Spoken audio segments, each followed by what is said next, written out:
বাসাতে সুন্দর একটা টপস তৈরি করলাম, সেটাই আপনাদের মাঝে শেয়ার করছি। যদি দেখেন তাহলেই বুঝতে পারবেন কিভাবে আমি এটা তৈরি করলাম। প্রথমে আমি নিচের অংশের কাপড়টাকে কেটে নিব, তারপর বডির অংশটাকে কাটবো। আর আপনারা কিন্তু আপনাদের বাচ্চার বডির অনুযায়ী কাটবেন। তো প্রথমে আমি কিন্তু ওই দিয়ামনির বডির অনুযায়ী আমি কাপড়টাকে কেটে নিচ্ছি, দেখেন কিভাবে। এখন আমার কাটা হয়ে গেছে। এখন আমি এই যে পিছনের পাটটাকে সেলাই করতেছি। আমি কিন্তু সামনের পাটে ডিজাইন করছি, আর এখন এই যে সেলাই পরে একটু কেটে নিয়েছি যাতে গলাটা সুন্দর করে ফিটিং হয়।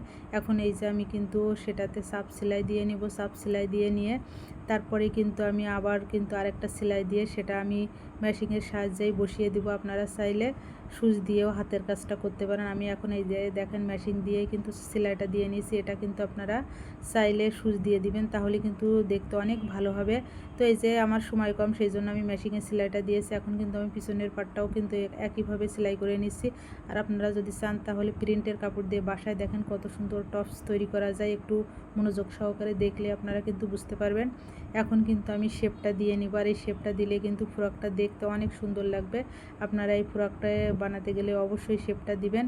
এখন এই যে আমার শেপগুলো দেওয়া হয়ে গেছে। এখন কিন্তু আমি এটার অপর পাশের অংশটাকেই সেলাই করব।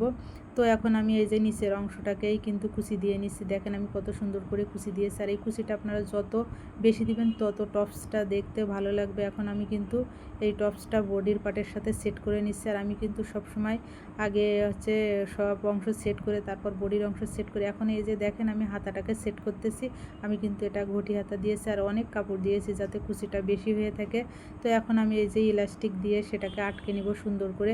আর এইভাবে আপনারা টাইট করে করে ইলাস্টিক দিয়ে সেলাই করে নেবেন, তাহলে দেখবেন কুচিটা খুবই সুন্দর হবে আর ঘটি হয়ে ফুলে থাকবে, দেখতে অনেক ভালো লাগবে।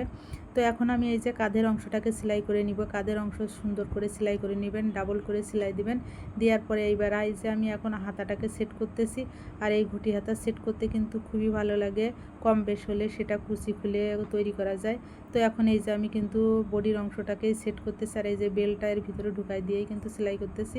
এখন অপর পাশেও কিন্তু এই যে বেল্ট দিয়ে আমি কিন্তু সাইডের অংশ আটকে দিয়েছি। তারপর নিচে এই যে আমি খুবই চিকন করে সেলাই দিয়েছি।